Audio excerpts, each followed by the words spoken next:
Everybody, peace. Welcome to the Sorry to Bother You show. Wherever I have you are listening, we are so grateful to have you here with us. As you guys know, I'm your host, Kashawn Cottle. I'm joined here today by the amazing, the wonderful, the magnificent Mr. Dre Pennington. Thank you. What are we feeling? Kashawn, how we feeling? We good? I'm amazing, Dre. I'm amazing. I know we took a little bit of a break, a little hiatus to do some construction on the back end of our Mm. stuff, but dude, I'm amazing right now, man. How are you feeling? Let's do a mental check-in, bro. How's your I, mental state? I'm good, bro. Like I'm better mentally than I was the day before. Like I just feel like I'm always getting 1% better. How about you, bro? How you feeling? Mentally, man, I this is the best space that I've been in a really long time, man. I've been able to really focus this off season on the things that need to be accomplished, whether it be on the court or in my personal life or on the what the business is. Really just focusing on my path, man, and just really just maintaining focus and locked in. And I've just been able to maximize my efficiency, man. I'm great. I'm great, man. I'm great. We love to hear that. I was say, physically, are we there? We good yet? I haven't hit my goal yet. My goal was to put on 7 pounds of muscle this off season, Yeah. and I'm only at 4 right now. So I've got another month and a half to try to hit that. But besides that, I'm great. I'm great. All right. We love to hear that. Then I was say, your boy. I've been in that weight room. Before I had like my little move, but like been in the weight room consistently 4 or 5 times a week, and I will say it feels a lot different. I haven't been in as much with cardio though, but I'm trying to like increment it with my workouts. So you know how I feel about cardio, bro. I feel like it's just a Non-existent. huge, yeah, it's a huge waste. I hate it so much. Yo, remember that one time when we were in England and we ran like 7 miles and Yeah, and forced decision? I literally, I literally got to like the fifth mile, and I said, you know what? I think this after this like this third, fourth mile, I can walk most of this. I like walk run for most of it, and you were like, you finished jogging it. I got to the end, and I was like, look, I ain't gonna lie to you, I'm not running back. He was like, yeah, I feel that too. Dre, I was really hoping you said that, man, because I was in my mind, I was mentally checked. I already knew I wasn't going to be running back. Yeah, I was like, let me no just way I could run back. relax. But Dre, speaking of, being on the path and running your path, the focus I want this episode to be on is the concept of embracing your own path and the the concept of not losing track of where you're supposed to be at and not allowing external circumstances to dictate and to manipulate how you view yourself and how you view your journey to success and where you're trying to get to. I think that there are a lot of times, and we'll get into it later, but a lot of times people lose track of, where they're at because they see external circumstances. But I want that to be the focus for this episode. How does that sound? Yeah, that sounds perfect. I think we're gonna enjoy this one. For sure, for sure. Well, that being said, let's dive right into it, brother. I know we've got some college football news we got to talk about. Your favorite coach of all time, Nick Saban. Your favorite coach of all time, Nick Saban, is once again in some controversy, man. If you haven't heard about this, so Nick Saban was at a boosters meeting for University of Alabama, and he was talking about how Boosters. boosters in quotations, how his former assistant coach, former colleague, former good friend Jimbo Fisher is sorry about that. How his No. former good friend Jimbo Fisher is buying all the players at Texas A&M. And obviously, Jimbo Fisher heard about those quotes and he fired back with the hailstorm, Dre. If you haven't heard, he said that you guys should do a background check on Nick Saban and see how he got all his players at Alabama. And This obviously caused a lot of controversy within college football, and it caused people to start questioning the ethics and the process of college football players being compensated, and whether or not with the new NIL there needs to be any sort of procedures and regulations on it. So Dre, I want to get your thoughts on it, man. What are your thoughts so far on this situation with with Nick Saban and Jimbo Fisher and the NIL? Well, all I have to say is, if people don't, I don't understand how this is like a thing now. Because before we've talked, like, we know, like, college football players have probably been getting paid for, especially like those big schools, probably for like a long time. It's just been under the table. But now that people can like, now that players can like take it into their own hand, like, I think, who was it? The quarterback for Alabama had a second 7-figure deal. That $1 million is deal, yep. nuts. Yeah. Yeah, that's crazy. Before he stepped on, like, this is before he even touched the field. So I think that, like, it's good in a sense. And then also, Saban's kind of wild for even doing that, because a lot of his players, I think, this is me speculating, this is me on the outside looking in, have been benefiting off of Saban and his his muscle car series over the years. If some people want to go back and look at, like, I want to say, what year they won the championship with, like, Mark Ingram and all that. That first year was 09. 09. Go back and look at, like, their 08, 09, and 2010 team. Every single one of them dudes probably had, like, what, like, some type of muscle car from a lot, like, that was on that team. Yeah. So, if we're talking about, like, players, not really necessarily with NILs until recently now, and some of those players' backgrounds, how are they getting these cars? Right. And the thing is, like, with the NIL, you've created a precedent, and you've created like a division, right? Of, okay, anything before the NIL is you can't really go back on. It's almost like double jeopardy in the court system, right? So anything that happened before the NIL, it's in the past. It's gone. Right. Exactly. And with the NIL, but the thing is that people are really ridiculing Nick Saban for is because he threw Jimbo Fisher under the bus, and then he also had a side comment about Deion Sanders. Yeah. But Dre, I just want to ask you this, man. What exactly did Nick Saban say that wasn't true? The point of he's getting all these players, he's playing them. I just think that he was making it. He put like a stigma on it. The way he said it, he was putting a stigma on it to where it was like they're not actually wanting to go to him because he's a good coach. He's not actually good because he's a good coach. When in actuality, it was. I think it's more so like Saban. He came from you. He came out of your player tree, like your coaching tree. Yep. He's doing everything he learned from you. And I think to throw Deion under the bus also is wild, because it's not like Deion is getting like 100 top 150, 250 recruits. He got that one, that's number one. Yeah. But he went to Deion because he's a DB. Like, why wouldn't you want to go play for one of the greatest DBs ever? Right. Probably the greatest DB ever. See, Dre, that's a good point. But I want to fire back at that. That, like we said, he was at a quote unquote boosters meeting for Alabama. Yeah. Now, what if Saban was essentially just trying to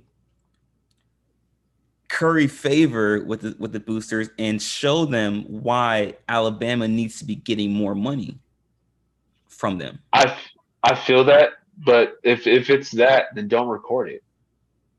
There's a reason. Yeah, like you knew you were being recorded. You knew what was going to be happening. That happened for a reason. Like, don't record it then. Right.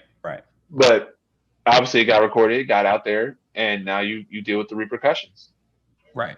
So, do you think this NIL agreement levels the playing field for college football? No, Because regardless of what's going to happen, the players who are going to make the most money are going to go to the biggest schools, and that's just being honest. Right. Which Like is it, what Dion had an issue with, right? If I'm not mistaken. I think he may have. I'm not sure about that one for full, but I think he more so had an issue because if people hadn't watched like some of his documentary stuff on Jackson State, he he had players working like in the off season, like full. I had like full on jobs, and he was like, "You're Division I players. Why are you like working?" He's like, "You should be having a stipend." But because he's at the place that he's at, he said that they like now that NILs are happening, he's like, we're now able to get some of our guys like actual actual like a little bit of money in their pocket. Like they don't have to go work in the off season. Right. I think he so like I think it benefits like the smaller schools also in a way, but now it's like the wild wild west. Like big schools are going to be making a lot of money. Like big school players are going to be making a lot of money regardless of where they're going. Exactly. And I don't know if people thought about this or not, but remember, Texas A&M is surrounded by a lot of oil money. Those pockets run deep in Texas, and so Man, they have boosters that can give little extra 4 or 5 figures to these athletes, man.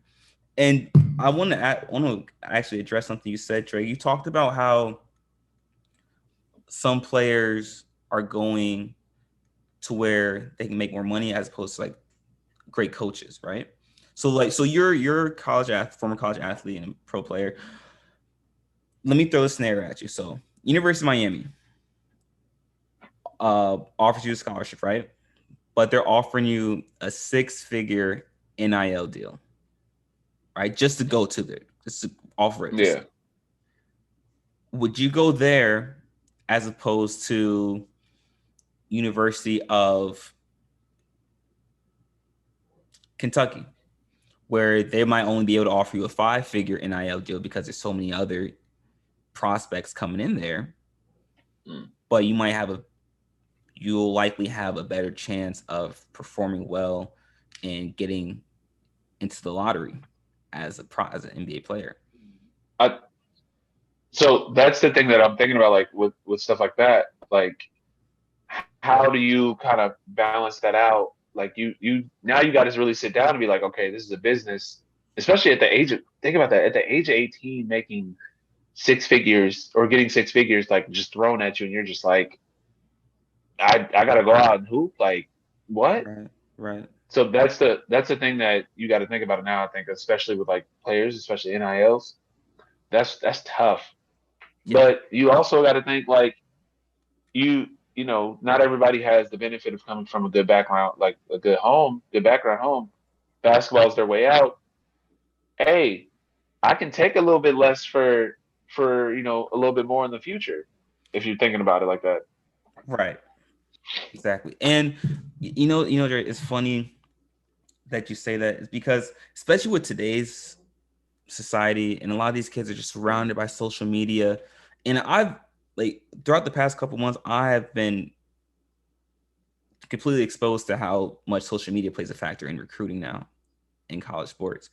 And these kids are using social media to to increase their following and to, like I said, recruit and interact with college coaches. But they're also seeing these other players get these huge NIL deals and money from schools and universities. Does that not have an effect on where they decide to go as well? I think, and this is just me saying this. I think from the start, regardless of where people were going, players were getting thrown money thrown at them, regardless of like the NIL. So I think that it's always been happening. I think now it's just in the forefront. So now it's like, all right, now we got to like actually address it like in the media type of thing. So that I think that's the only thing that's changed. I don't think the players have changed. I don't think anything like that, like the mindset. And on top of that, if you look at some of those players with social media, like they're marketing gurus. Like I respect it. I'm not gonna lie to you. Yeah. They're marketing themselves very well.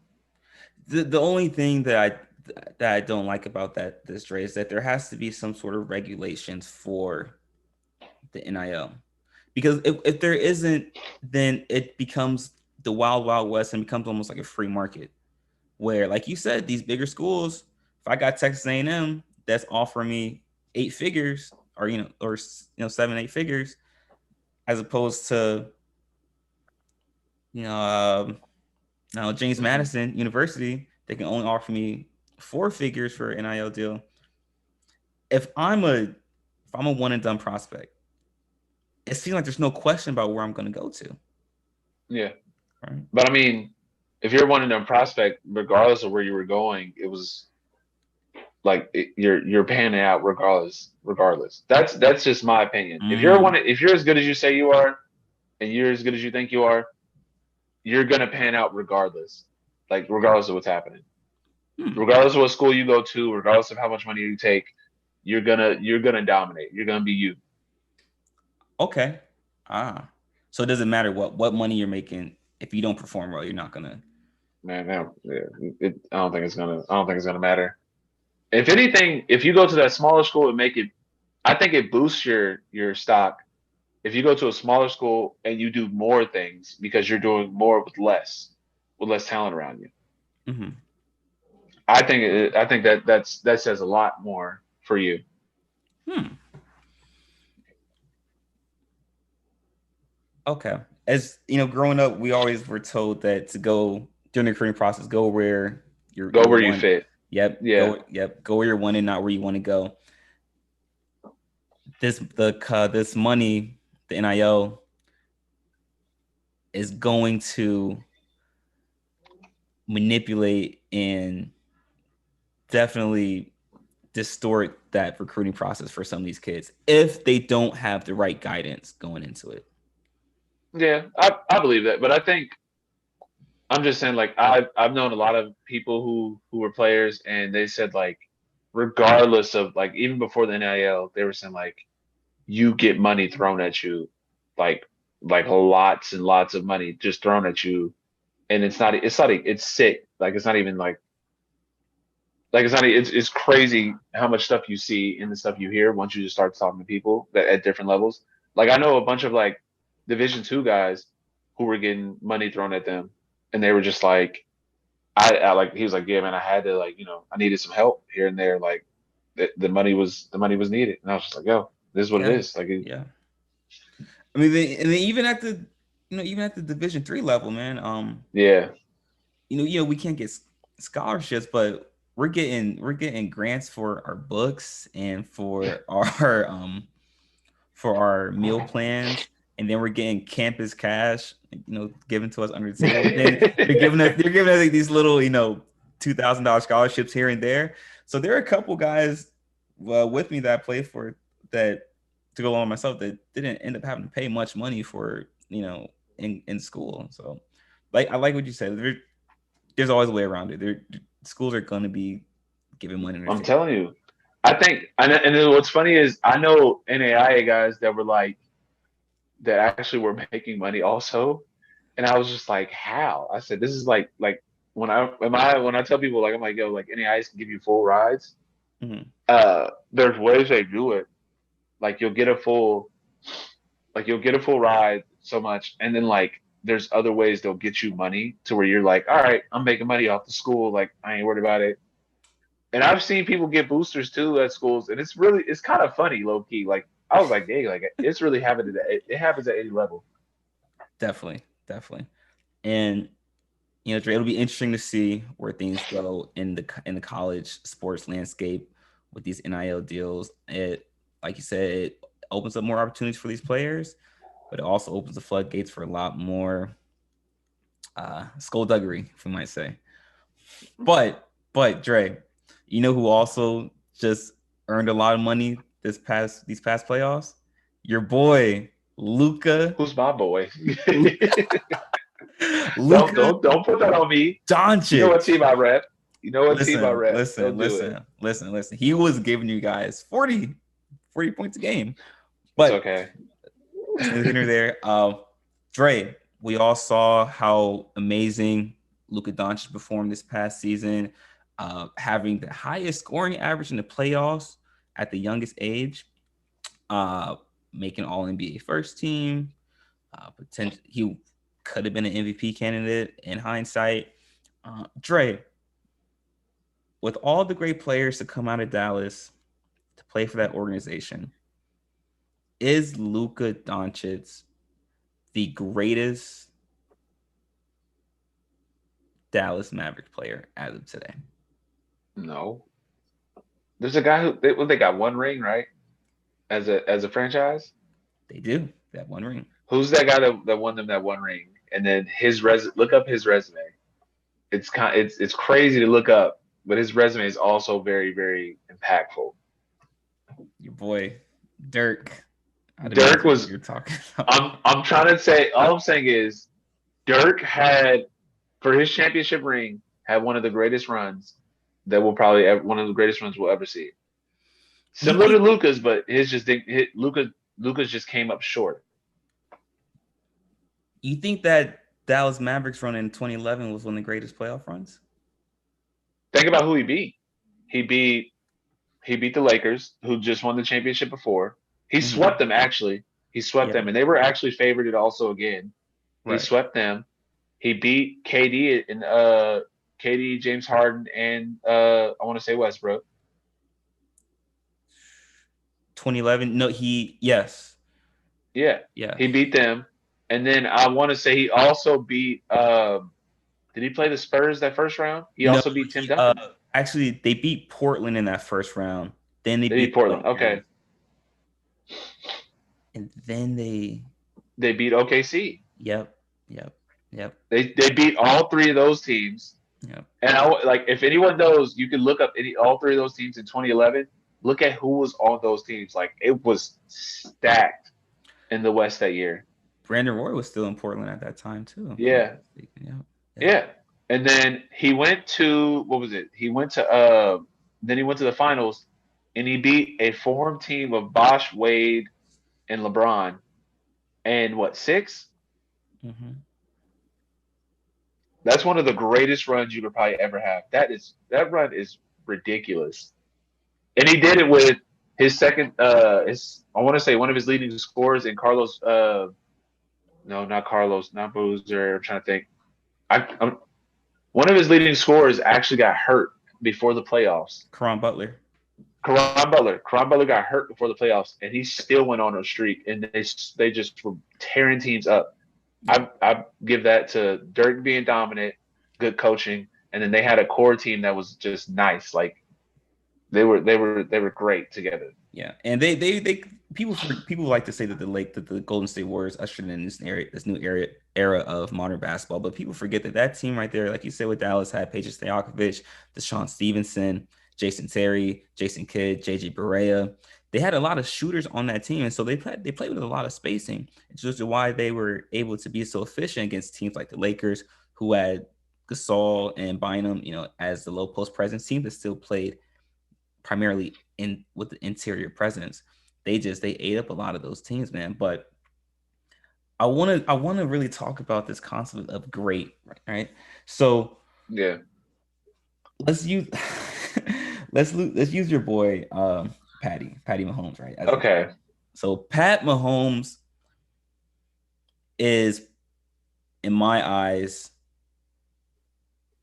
the best, most skilled quarterback I've ever seen play football. Or Aaron Really? Rodgers. Him and Aaron Rodgers, I would say. Yeah. Okay. Best, most skilled. But the greatest football player, our greatest quarterback, is Tom Brady. Yeah.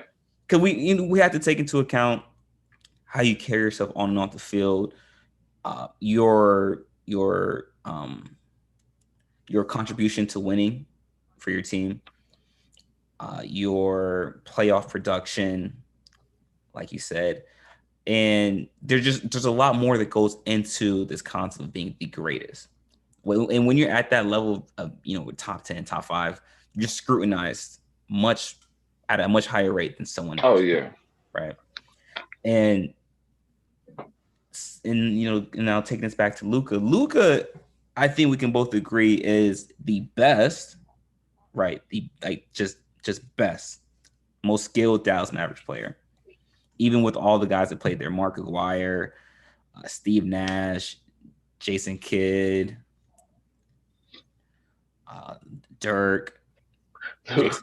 Hey, I will say this: Luka is probably one. It's so funny. He's not like the fastest person. He's not like the strongest person, but he's an offensive force that, like, it seems like took the NBA by storm. But people who were overseas and saw him play or heard about him play and watched him knew how good he was. Yes, absolutely, absolutely. And the thing is, Dre, that his skill set is so like for real, and it is so great for this modern NBA basketball. But think about what Dirk brought. Dirk was pretty skilled as well. He Yeah, was that modern big man that could stretch it out and he could put on the floor. His handle wasn't as great as some of the other bigs, but he could really put on the floor and extend the floor. So if we put Dirk in today's game, he can. I'd imagine he'd be a top 10 player at this time as well. yeah. Yeah. No, the only thing that's funny about that run, and that's what was it in 2011. There's not a single person that I think would have picked the Mavs to go that far and actually just to win it. But I think to even like go past the second round Yeah, because that year. people still had the Lakers and Miami as the prediction for the Yeah. NBA Finals matchup. Yeah, because the Lakers were just coming off that championship the previous season. Yep. Yeah, but so Dre, this concept of great and best. Luka is the best, um, most skilled Dallas Mavericks player, the best, right? In terms of peak performance, he's out. He's gone past Dirk, in my opinion. Really? Yes, yes. Dirk got two. He's got two finals appearances, Two finals appearances and an one MVP. MVP, Right. But this and is he's All NBA probably several times. right. But just in terms of peak performance, like how much am I going to get out of each player? I can get way more out of Luka than I can out of Dirk because, like you just said, Luka's his game is just far more expansive. But greatest, like accolades and productivity in terms of winning, Dirk is the greatest, but he's not the best. He's not the best Dallas Mavericks player. Okay, I get what you're saying. But I'm also, putting on my future hat right now, like just thinking in the future right now. I don't. Luka has to, and we talked about this off there. Luka has to be able to play not only off the ball, but he has to play with the ability with the ball not to stick in his hand as often. Because you've seen in the Oh, Golden you're right. State series, like, do you think the ball sticks in his hand a lot? Yeah, and then I think that like it's a lot more stagnant. And then once I noticed it also, it reminded me a lot of the James Harden series against Golden State. Like when they used to play against Harden, they were like, okay, Harden, do all of that. Like we are a-okay with you trying to dribble 10 times between somebody, like not pressing the issue, but like you trying to go 1-on-5. Hey, go ahead, you got it. Go ahead and do that. Right. We are a-okay you doing that. Like that doesn't beat them. That doesn't beat Golden State like you don't beat them playing 1-on-5. Exactly. Exactly. And if I'm not mistaken, I think you sent me this. You sent me the text about this trade that Golden State was actually using old film from back in 2018, right, when they played James Harden to figure out how to match up against Luka. And then if nobody notices this also, when they play like players who are ball dominant, like extremely ball dominant, and they're great passers, like Mm-hmm. their passing outweighs their scoring a lot. Yeah. They tend to make them tend to like shut down everybody else, and they're like, all right, we're gonna make you just beat us by yourself then, and nobody else is gonna score. So it's like you can go out there and get 60, but you're gonna Yeah. lose by 15 or 10 because we know that whatever production you're gonna give, our 4 or 5 players are going to give it times two. Exactly. Exactly. And Dre, and I never understood why so many coaches will be so fixated on trying to stop the primary score on the other team as opposed to just saying no. How rare is it? And we talk about how rare is it that one person beats a team? It's pretty rare. Pretty rare, right? And like you said, I agree with you on this. I'm gonna let Lucas score 40, 50. You get your 50. But what's not gonna happen is Dinwiddie's not gonna go for 30. Brunson's not gonna go for 20. Finney Smith isn't gonna go for 15. We're not gonna let that happen. But we'll let Lucas score 50 because, like you just said, our productivity will outmatch that. But I'm telling you, it's wild. And it is straight. And what Luka could benefit from, man, is, and Jason Kidd is, I can see is slowly starting to get this, ingrain this into his mind, that the concept of using his teammates, so far Luke has been on this trajectory of following almost a James Harden, Russell Westbrook mode at a much more efficient pace, remind you of way more efficient. Yeah. Being the primary ball handler and having the shot or the offense run through him, and you keeping the ball up and down to the shot clock goes down to 4 or 5 seconds. If Luka is able to deviate from that path and follow more of the, I'm gonna give your boy credit right here, LeBron James and and Jason Kidd and the old Isaiah Thomas from Detroit, that mold of, yes, being the primary ball handler, but allowing yourself to play off the ball more so your teammates can take pressure off you. If he can follow that path instead of this, linear James Harden, Russell Westbrook path, I think that will bode well for Luka in terms of his success, but also his longevity. Man, because we watching Harden right now, boy. It's looking rough. It is rough. It's rough, and we could argue that his legacy is now in question. But it's kind of sad. It is. But Dre, speaking of legacies, man, these are your actual your boys from the Bay. Your boys from the Bay, man. Golden State, the pool party, Splash Brothers and company. Listen, man, you guys are in the finals right now. Steph Curry just won the inaugural Magic Johnson Award, which is awarded to the Western Conference Finals MVP. Yeah, I don't know. We'll see how we'll see how that plays out. In the long run. I want to see what your thoughts are on that, but we're gonna talk about that for another show. We're gonna save that for later. But Dre, the question I want to ask you is, if Steph Curry wins a 4th championship and wins Finals MVP, is he vaulted into the top 10 list? I would think so. I don't see how he's not, seeing as how on that list, like, some of those guys don't have more than probably 1 or 2 chips. And he'll have 4. And on top of that, he has a resume of the greatest regular season team ever, plus the resume of like revolutionizing the game. And on top of that, he's on pace to be like on some Magic Johnson stuff. 6 finals appearances in 8 years. That's like, when I found out Magic had 9 out of 12, that is nuts. That's crazy. Yeah. So like that's a great career. I mean, and I think what Bron 9 out of 10 in a span. Like that's still crazy. Like, those are, no one understands. People try to discredit people for like making the finals and like losing, but I'm just thinking, like, do you know how hard it is to like really make it? Like, one of arguably the greatest point guards ever only has 1 finals appearance. And that's Chris Paul. Like, John Stockton has 2 finals appearances in his whole career. And I think he played for 15, 16 years? Yep. Mm-hmm. Who else? Like, Dirk only has 2 finals appearances. James Harden has 1 finals appearance, that's even more nuts.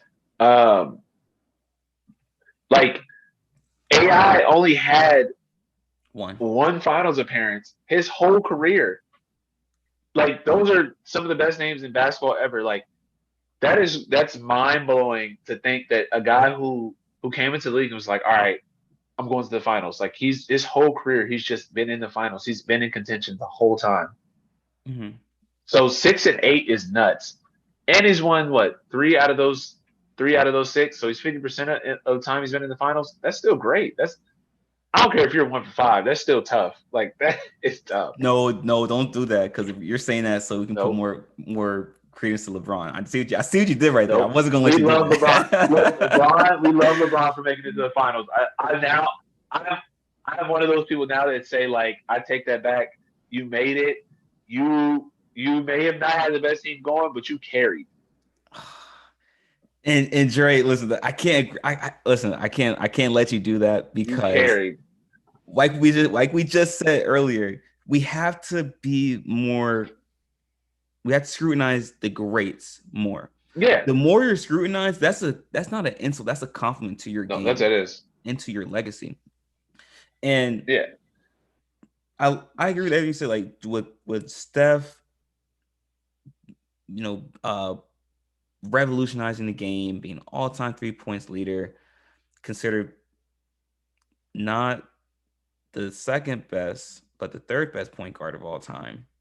I can't believe you said that. That's crazy. Behind Magic and Isaiah Thomas. The reason I'm saying that, Dre, is because Isaiah Thomas was the first little guard, little player to lead his team to a championship, and with him to be, with no doubt about it, the leader, primary option on that team in Detroit. Yeah. The thing with Steph is oftentimes Steph has come up small in the biggest moments. Unless I've got, don't worry, I've got sources, man. So let's look back to 2016. I do. So I was going to bring that up. Okay. And he obviously blew that 3-1 lead, but in the last 2 games, he only averaged 17 points a game. And in the winning moments of Game 7, he threw. Everyone remembers threw that behind the back pass out of bounds, which now allowed for Cleveland to. We know the rest of the rest. Yeah. Is history. Okay. Yeah. Rest of history. But also, and let's go to 2019. There's no KD. Torn Achilles. All right. And games Clay's 3 hurt. and Clay's hurt as well. 3, 4, 5, and 6. Curry just had a complete meltdown. Aside from the game where he scored 46, if I'm not mistaken, Steph was very inefficient. He only shot 31% from the 3-point line in that series, which we know for Steph is crazy, pretty bad, right? And okay, let me ask you this. Let me just give you this. Can you think of one moment where Steph hits a shot and you say to yourself, "That's big time"? If he doesn't make that shot, they don't win the game. Can you think back to any moment of Steph's career? The 3-1 comeback against the Thunder. Okay, but that's one of them. Okay, but who catapulted that? Was it Steph or was it Clay? Clay Game 6, Steph Game 7. Steph was clutching it out in Game 7 and was killing. It was, you know who he was giving buckets to, like almost that whole time. Just guess. Westbrook. Westbrook. It didn't matter. Westbrook, Kevin Durant, and whoever, I don't even know what's name was, who was on their team. Durant. There were certain D Waiters. He was giving him work. It was bad. So what I'm saying is like there's not just like, I want to say not just shots, but we look at it as just shots, but like just actions. So like passes, like the pass to lead up to something, or the like just times where he's went on stretches where he scores 10 points straight, 15 points straight, or he's assisted or scored for 10, 15 points straight. And then someone else hits the shot and he's just like, all right, like we're rolling, we're winning, I don't care. That's just how he is. He doesn't necessarily care about always taking the shot. And I will give you this. In 2016, people do bring that up. And there's no excuses. They lost that. But it took Golden State, half of Golden State team, most of that team is injured. Their rim protection that they banked on the whole year was out. And then Steph also, people don't remember, in the offseason, he had an MCL surgery that no one remembers that. It's just like, he lost. But it also still took Draymond getting kicked out for a game, and LeBron and Kyrie to have one of the greatest shooting performances ever. And LeBron to play out of his godly mind. Like that is he played out of his mind in that series. Also, Yeah. Harrison Barnes shooting 12% from he shot 12%. He owes us a contract. And you're He gonna owes say us a contract in a year and a championship. He owes us a contract in a year for playing for free. He shot 12%. you're gonna say that. So, Kashawn, 12%. I got Think you. about how crazy that sounds. Yeah, and it does. And but Dre, okay, so maybe we should let me put out a top 10 list right now. And this is mine. So Yeah, obviously you have yours. And now we can really see if Steph is in here. So obviously we've got Michael, we got Kareem, we got Bill Russell, we got Mac Johnson, we got LeBron James, we got Larry Bird, we have Hakeem Olajuwon, we have Tim Duncan, and we have Shaq, and we have either Kobe Bryant or Julius Irving, depending on where you want to go. Is Steph as of right? If Steph wins a chip, right? Who are we moving out of that top 10 list? mm, you put so LeBron. Yeah. So my obviously my list is way different than yours, Right. but there's the fact that it's like in your list, it's like what six big men in there, which is so funny to me. Yeah. As a guard, I'm yeah. like, yeah, as a guard, that's always funny to me. I always think about it like this. For bigs to be in the top 10, they had to have had like other than probably Shaq, who's I don't know what to say about him. He's just great. Most dominant force Yeah, most dominant on the court. player ever. Big men need someone to set them up and put them in the right place. Okay. For guards, you don't like you got to go get it. For most times, if you're a scoring guard, you just got to go get it. Yeah. So like with me, I'll take a big out of that and put a guard in most times. So I like to even mine out. Like if it's got to be like 5 and 5 with guards and bigs. Why it's gotta be five? If it's just the greatest, it's just the it's just Yeah, the no, I get it. But I'm saying like I'm picking it, but like I don't know why. Like, but bigs are still valuable to me. But if I can get me a dynamic like small forward or guard, I will take that over a big. okay. So that's just preference. Yeah.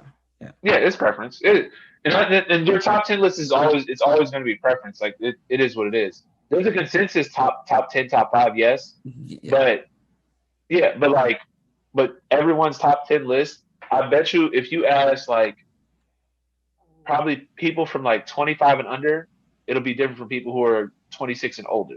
Their list. Right. Right. And I agree with that. I agree with that. But and Dre, and you know where I'm gonna go with this. Yeah.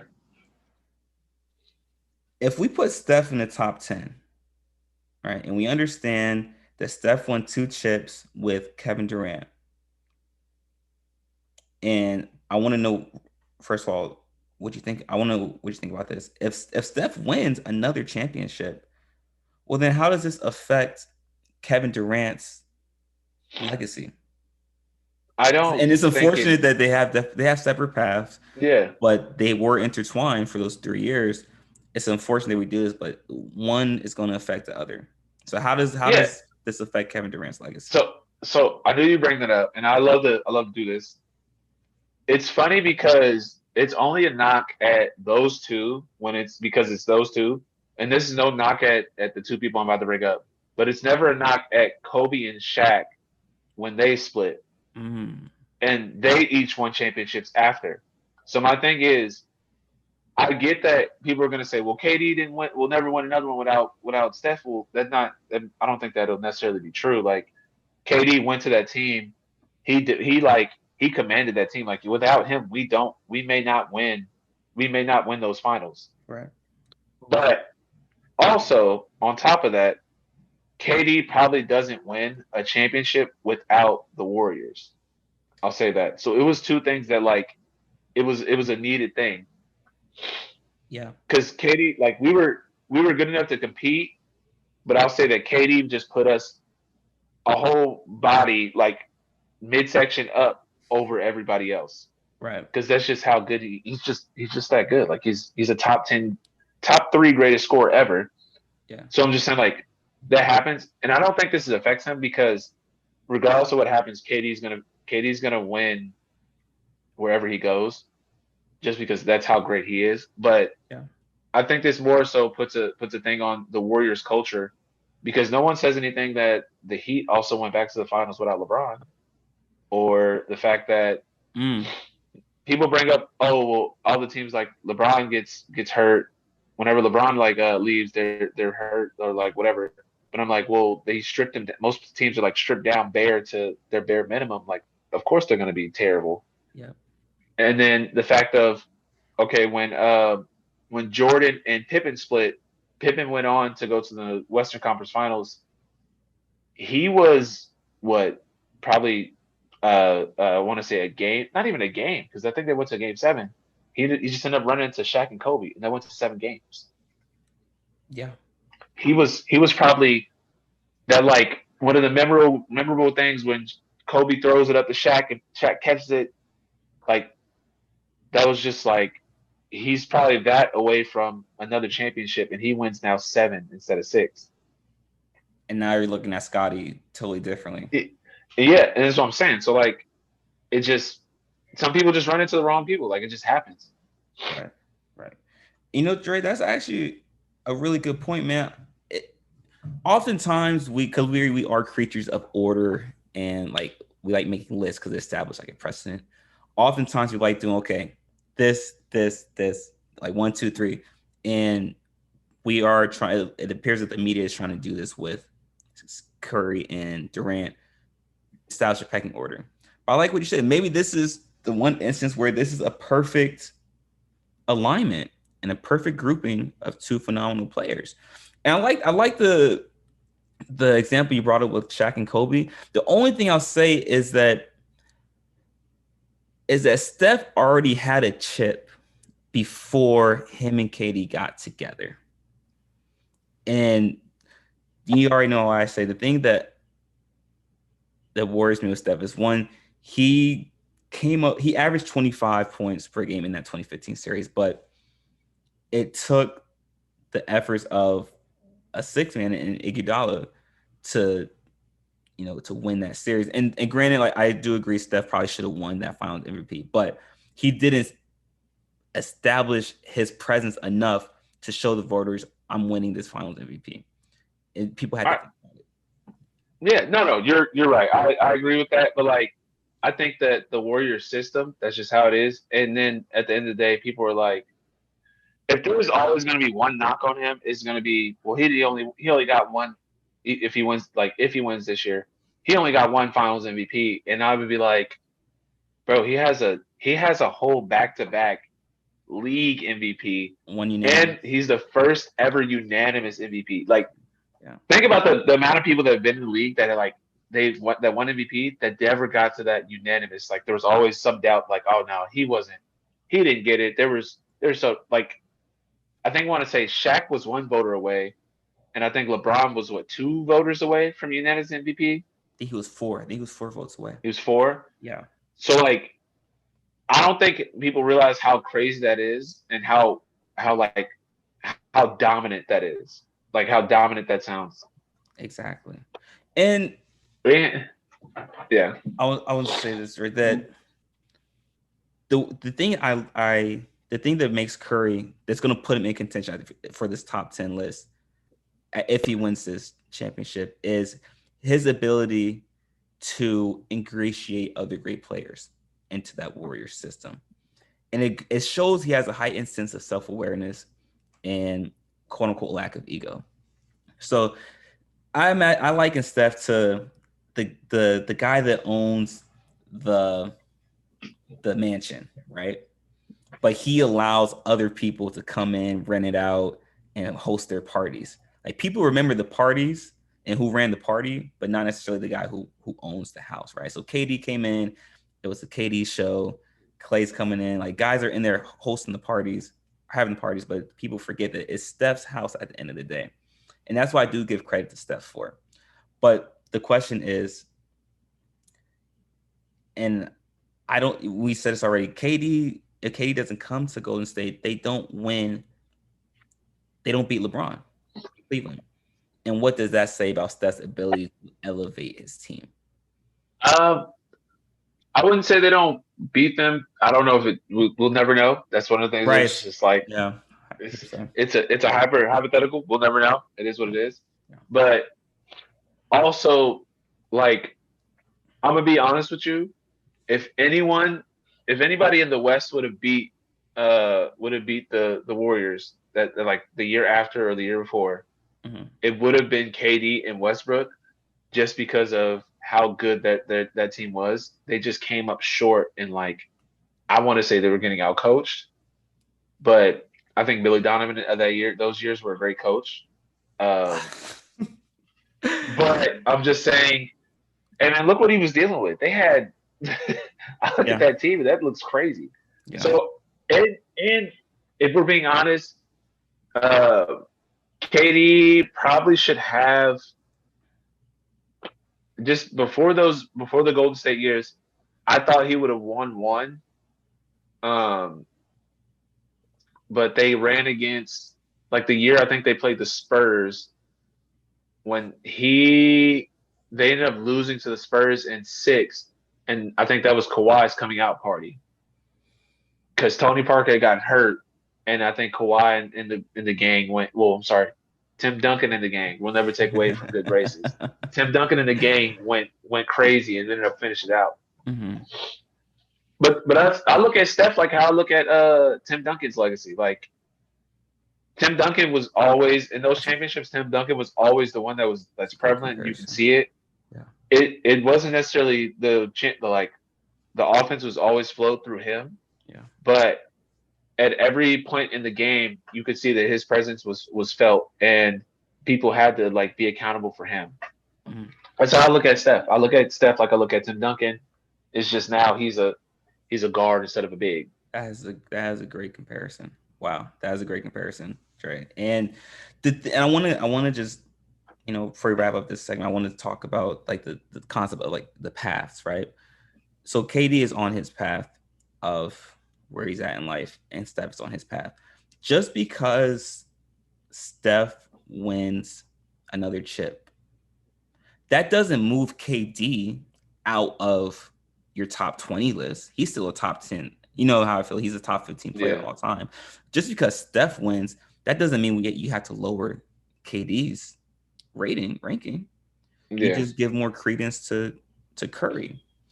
And that just going back to the concept of path, just because someone else is successful in the same field or career as you, that doesn't lower what you're doing. That doesn't lower the stage of life that you're at, right? So just maintain that singular focus of where you're at and where you're trying to get to, despite the external circumstances. And I think that's a perfect example with Steph and KD, man. But I will say this though, when it's all said and done, if I'm just thinking as a futurist,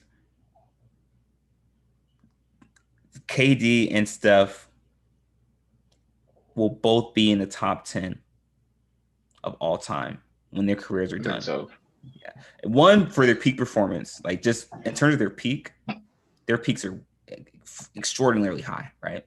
In terms of efficiency and everything, but also with their accolades, that they will both be in the top 10 of all time when it's all said and done. And then just it's a matter of who do you want to knock out the top 10. Yeah. And then we have to start thinking about, well, who's the most dominant player of the 2000s and 2010s? Is it LeBron James or is it the guard from Davidson, 6'3"? Hey man, 6'3", light skin, a killer. He's an assassin out there. Exactly. But Dre, I saw an interesting stat, man. So check this out. Every year that every year that K Dot has dropped the album, starting in 2015, the Lakers have won a championship. 2015, To Pimp a Butterfly, they won. 2017, Good Kid. Damn. And then 2018, the Black Panther album.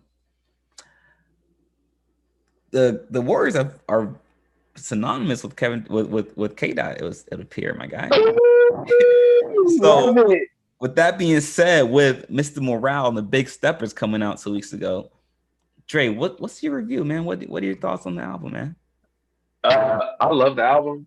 It's like I said. I tell people this. I think we may have talked about this off air. Um, Kendrick's music age is like his audience. As he gets older and more mature, his music does also. And then on top of that, man, like some of the things that like once you hit real world stuff that like you really deal with, you're like, yo, I can relate to this more.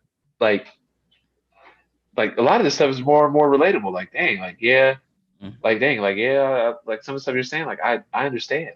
yeah, yeah, So I definitely love it. I love that album. gotcha. Uh, do I think it's better than To Pimp a Butterfly? I don't know about that. Mm, That's probably one of his greatest. That's probably one of the top five albums I've ever heard. So I don't know about that, all time. bro. Yeah, To Pimp. As I go back and listen to Pimp a Butterfly again, it's one of the albums where you can play it again and again, and you'll hear something new every time. Yeah, for sure, for sure. You know, Dre, I appreciate artists when they're able to be vulnerable and express a side of themselves that the viewing audience has never seen before. You know how it is being a creator yourself and being on a social Yeah, platform. It's hard to be vulnerable at times. What I like most about this album is, like I said, his ability to be vulnerable while also giving us an abstract sound in terms of his creative process, right? So thinking about artists like Drake constantly revolutionizes his flow and his sound, right? From the Afro beats to the drill rap to the R&B rap. Jamaican Drake. We got Jamaican Drake. We got English Drake. Yeah, we got it all. We got it all. We got Houston Drake. Yeah. And K Dot has been able to revolutionize and continue to evolve his flow and his style from To Pimp a Butterfly, which was the neo soul jazz infused hip hop, to Damn, where it was straight hardcore, almost reminiscent of like New York style rap with the West Coast little touch to it, with the Black Panther album, which had a lot of 808 beats, surprisingly, and had a lot of R&B infused uh, sound to it. To hear Mr. Morale and Big Steppers, very abstract in terms of his rhythm and the instrumentals not always being in alignment with his lyrics, right? Yeah. And you can tell that he's got influence from his cousin Baby Keem. You can tell they've been in the studio together. But also, I didn't know this until a couple days ago. Pharrell Williams actually produced Mr. Morale and the Big Steppers, and so knowing Uh, that definitely causes us to look at the album in a different sense. And the same thing with the Pimp a Butterfly. When I first listened to it, I couldn't grasp how great this album was because I was only 18 when the album came out. Was I 18? Yeah, or 19, 18, 19, somewhere like that. But I couldn't grasp how great that album was. But now that I'm older, when I'm listening to Mr. Morale and the Big Steppers, I can I can look into the future and say, okay, this is going to be one of these albums that are, put into the museum of history. It's one of those albums that you're going to remember where you were at when it came out, kind of like how To Pimp a Butterfly is now. And I'm appreciative for K Dot to be able to do that, but it's his second best album of all time. I can't put it past To Pimp a Butterfly yet, but as it continues to grow and sit with me, I continue to be more appreciative of it. mm, second best is hard. Cause Damn was actually real. Damn was better than what I thought it was. Damn. In my opinion, Good Kid, Mad like it's hard to rank his albums, especially like it just depends on what mood you're in. It does. But It does. uh, like Good Kid, Mad City was like tough. Like you can go back and listen to it. It's just like like, it's hard. Like a lot of West Coast beats, a lot of West Coast flows with it. Um, and then Damn, you're just like, yo, this is like a lot of just. not trap beats, but like a lot of, like you said, New York style beats with it, New York style flows. But he speaks on that too. And there's one on Damn. I think he has some of my like some one of my top five favorite songs he has from him, just himself. One of my like top three favorite songs is on Damn. But you already know what my favorite song is. I think his best song is ever is You. I think that's his best song he That ever is a great made. song. That is yeah, yeah. Tackles a very serious subject matter. Yeah, but his best song by other people's standards is actually came off Damn. So Mm. what song? So like, what does that say about what does that say about that album? I think it says more about the listener who's listening to it. And Okay. what you tend to notice is people that love Damn or have Damn as number one, they they typically tend to have Good Kid, Mad City as their number two, because those are more similar in terms of the sound. And then guys that Yeah. are people that have Good Kid or Typical Butterfly as their number one are gonna have either Section 80 or Mr. Morale as their number two, just because those sounds are more congruent with each other. So it definitely depends on preference and what you're listening to and who's Yeah. listening at that time. Uh, and the song that I was talking about was actually Fear. That's the one that Fear, like yeah. people say it's his best song he ever made. That and Sing About Me, I'm Dying of Thirst. See what I'm saying? Yeah. People got different. We all got their views on that, but it's a good argument. It's a very good Yeah. argument. I'm no musical expert, Dre, but I know what I hear. And but Dre, sticking to this concept of being on your path and embracing where you're at in this moment, Dre, I want you to share a story with us, man. When did you first realize, or when did you first understand the concept of embracing where you are on your journey in life and your career, and not allowing yourself to be, swayed or influenced by the external circumstances?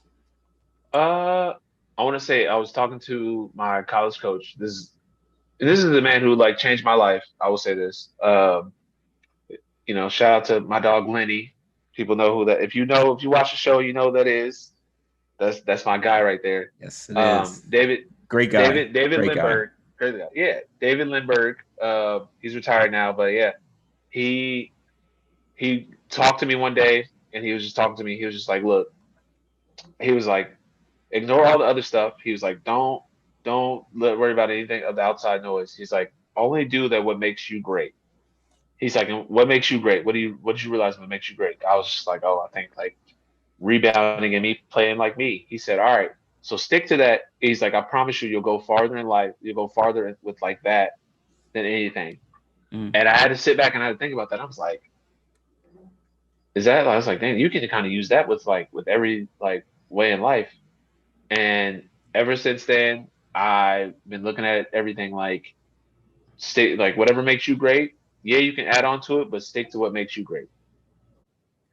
Dre, I like that. I like what you said. And in hindsight, when we look back, there are a lot of stories that we can reflect on and say, okay, this is when I learned to really embrace my own path. But just because like it hits you doesn't mean that you actually implement it into your lifestyle, right? So the first time I actually started implementing it into my lifestyle was 2019, when I first graduated college. And the signing period had just started. Guys are trying to go overseas for their first deal.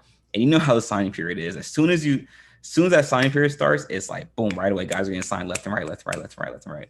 And so I'm seeing all these guys get signed, and guys that played in the same conference as me, guys that played at the Division 2 level, guys that also played in the Division 3 level. I'm seeing them get signed. I'm saying to myself, well, what am I doing that what am I not doing that they are that's causing me not to get signed?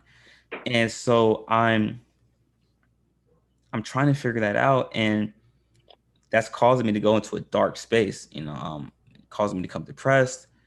And I'm starting to think to myself, okay, well, maybe this is not what I'm meant to do. Maybe I need to start having a shift in career focus, and maybe I need to give it up. But as opposed to focusing on my goal and my process, I was focused on other people's end result, which is a terrible combination to have because I don't know what their process is. And what I came to grips with and came to understand was that throughout my entire life, throughout the entire path I've been on, the Most High Elohim has been with me every step of the way, and He's guided me through everything, and that's suddenly not going to change. You know what I mean? And I had to understand that and realize that I got to maintain my faith and focus on the process and understand that when I'm ready for that contract, it's going to come to me, and not focus on other people's process where their path is at. Just because our paths might intertwine at some point doesn't mean it's going to go in the same direction. It's going to go in different directions. And that caused me to shift my focus and really focus on the process. And it's interesting when you start to focus on the process, time starts to go by quicker, right? Because you're focused every day. But when you're focused on the end result, that's when time starts to go by slow. Because you're thinking macro instead of micro. And long story short, the rest is history. I did end up getting a contract that summer, but that's when I first realized that I really have to maintain my focus on where I'm at in life right now and where I'm going, as opposed to trying to compare myself to where other people are at in their lives, because our paths, our stories are not the same. If they were the same, that would not make us unique individuals. That would just make us all one conglomerate. So your path and your process, your story is what makes you unique. So embrace every bit of that. 100%. Yeah. But Dre, man, great episode today, man. This is by the way, Dre, you're repping our merch, man. I love it. Of course. Of course. Well, I do this all the time. Everywhere I go. I just got a shirt or a hat on, and it's just like, oh, what's that? I'm like, this is my. What do you mean? Look at the back of it. They'd be like, oh, okay, all right. Oh, I'd there be we like, yeah, go. go cop. They'd be like, oh, yeah, thinking about that. Facts. But Dre, like I said, man, great episode, man. Before we wrap up, you got any shout outs you want to give?